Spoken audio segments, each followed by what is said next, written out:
বন্ধুরা, যাদের নিজেদের কোনো ক্ষমতা থাকে না তারাই সর্বদা অন্যের উপর বেশ করে যুদ্ধ জেতার কথা বলে, যেটাতে তারা না যুদ্ধ জিততে পারে আর না শত্রুকে ঠান্ডা করতে পারে।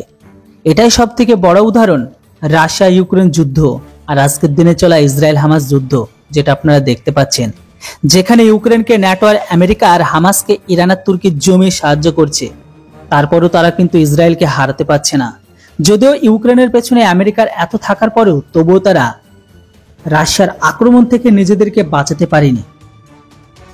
এটা এই কারণে হচ্ছে কেননা অন্যের দমে যুদ্ধ করা আর নিজের দমে যুদ্ধ করা এই দুটোর মধ্যে আকাশ পাতাল পার্থক্য রয়েছে।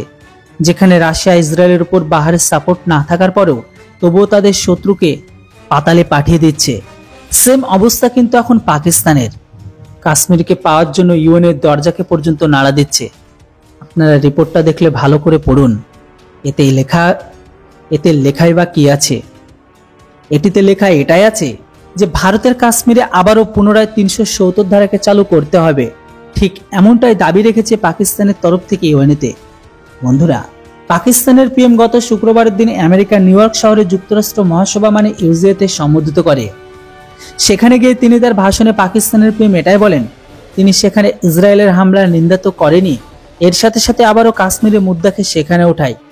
শরীফের বক্তব্য ছিল যে ভারত সরকারকে কাশ্মীরের বিশেষ দরজা মানে 370 ধারা আর্টিকেলকে পুনরায় লাগু করতে হবে, যেটি আগস্ট 2019 সালে তুলে নেওয়া হয়েছিল।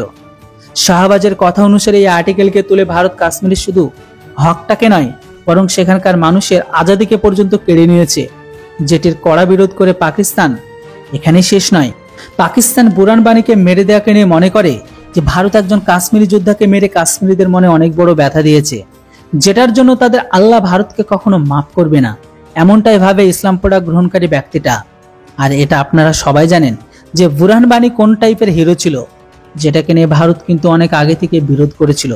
শুধু এখানে শেষ নয়, 370 ধারা আর্টিকেলকে নিয়ে বিভিন্ন রকমের কথা উঠেছিল, যেটাকে খারিজ করে দিয়েছে। তো এটাকে নিয়ে ভারতের বক্তব্য যে কাশ্মীরের লোক আজও এতটা ভালো আছে যতটা ভালো আজ পাকিস্তানের লোকেরা স্বপ্নেও ভাবে না। আর এর জন্য পাকিস্তানের পিএমকে কাশ্মীরি লোকেদের কথা চিন্তা করা বাদ দিয়ে নিজেদের লোকেদের স্বপ্ন দেখানো ভালো করে ভাবুন। আর আমরা 370 ধারাকে তুলে দিয়ে কাউকে ফাঁসির দড়িতে ঝুলে দিইনি, বরং এটিকে তুলে দেওয়ার পরে যে সমস্ত শাহী পরিবারগুলো কাশ্মীরে রাজ করত তাদের কাছে থেকে তাদের স্বাধীনতাকে কেড়ে নিয়েছে। সেখানে প্রত্যেকটা কাশ্মীর নিজেদের মনের মতো করে সেখানে বেঁচে থাকতে পারবে ইনকাম করে।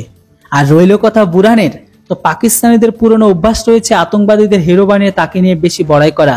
এই ব্যক্তিটি তার দেশের জন্য প্রাণ দেয়নি, বরং ভারতের সেনা নিজেদের দেশকে বাঁচানোর জন্য তাকে মারতে হয়েছে, কেননা এর ভাবনা চিন্তা ছিল এতটাই ভয়ঙ্কর।